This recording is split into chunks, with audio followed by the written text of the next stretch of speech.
Hello, everyone out in YouTube world, internet land. This is Kirsten Hall, publisher of Pointe Publishing, and we are coming to you today with another author, Paula Morhardt. She is one of our authors that works with us at Pointe. She's got one book already out. She's got two more books coming out in about 10 to 14 days. Pretty darn soon, and she's got a couple more coming out around October, November.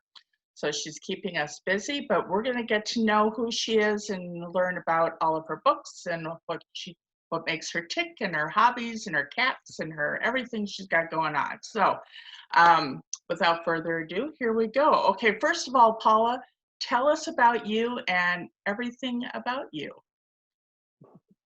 Well, my name is Paula Morhardt. I write under Paula Baysinger Morhardt. I'm unfortunately 62. My birthday is April 1st. I get a lot of strange birthday presents. I love cats, but I love to read even more.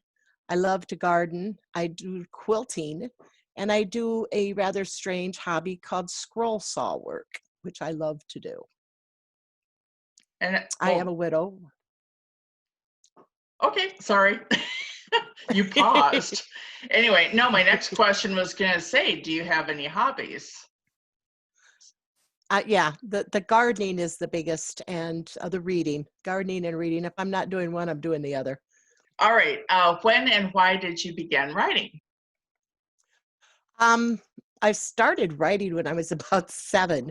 I actually have the first story I ever wrote. It contained something called The Number Monster, because even back then I did not like math, and I don't like numbers and numbers don't like me. That's the plain and simple truth. I have always written poetry, stories, all kinds of things. And I've even had some things published in magazines. It wasn't until the loss of my husband and my mother the next day that catapulted me into seriously writing. Okay. And don't you have something coming out in the Rockford Review, like in a week or something? I do. In their, it's a private group, unfortunately, so the public can't see it, although they could always join the Rockford Writers Guild. And it's a short story about birds and how the little birds and the big birds have a conflict of interest. So, what inspires you to get out of bed every day? Oh, life. What is going to happen today?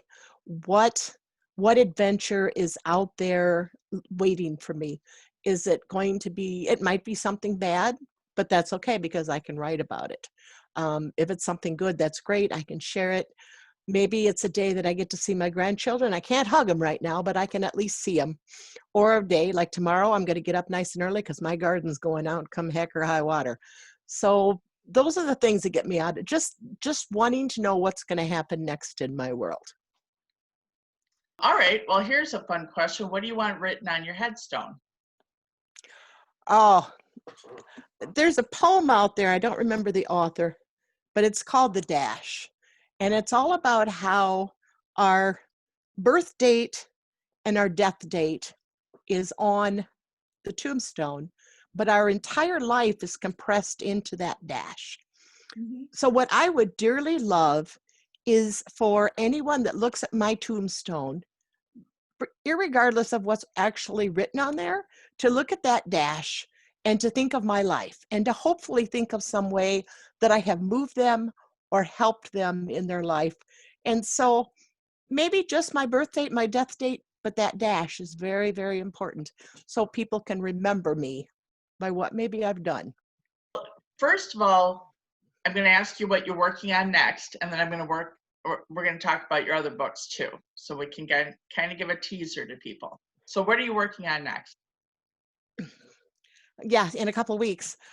Daze, which is a glimpse as to days when you get up and you wander in a daze. The whole day is full of days.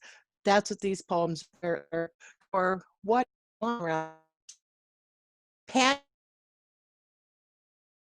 later will be Night Maze, which is the same thing. You wander around in a maze right before you go to sleep. I know my brain kind of goes all wonky at night when I'm trying to go to sleep, wandering through this maze of things. The questions that you think about: monsters under the bed, or are they in the closet? What are the children arguing about? I hear the wolves out there. Maybe I should join them. Things like that. That's what the poetry books are about. And then in October, there will be a reprint, I think is the word, for my first book, Widow's Walk: How My World Ended and What Happened After. And then in November will be another poetry book, a companion volume to Widow's Walk, called Widow's Tears of Sorrow. And I'm also working on a few children's books for next year. Do you have any advice for any other writers? Very much so. Other than the advice of write every day. If you're having trouble, I've got a jar and I don't know where it went right now, but inside are little pieces of paper that I have one word written on. And when I can't think of something, and I want you to write a paragraph today. Every single day, write one paragraph about anything in the world. When I can't to write about in our day, reach a jar. That's what I write about. I called my son one day and I said, I need a subject. And he said, for what? I said, I gotta write my paragraph for the day and I don't know what I want to write about. And he was out morel hunting at the time. And so he said, mushrooms. And I think the poem that he expected would be about being in the woods looking for morels. The poem I wrote was about the Toad King. So write. And whatever the subject is, just let it take off in your head. That's the best. Do you have other fun things that you would like to add on to here?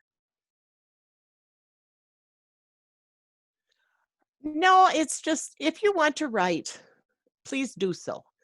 Don't think that it's not good enough, or that you're not good enough, that your writing's not good enough. Please write, because I thought the same thing, and now I'm going to have 4 books published by the end of the year, which is just amazing to me. But it took me 62 years to get to this point. So write. Number 1, you can never start too early, and number 2, you can never start too late either. So write. Yeah. Definitely. All right. Well, I thank you, everyone out in the world, for watching another segment of Introduction Interviews with Fox Pointe Publishing. Again, please, there's a subscribe button somewhere. I have no idea where it is. It's the button. Yeah, it's somewhere. It says subscribe, and you should click it. We keep hiring people, and I'm forcing them all to get on these interviews, whether they like it or not. And yeah, so have a fabulous day in your neighborhood. We'll see you later. Bye.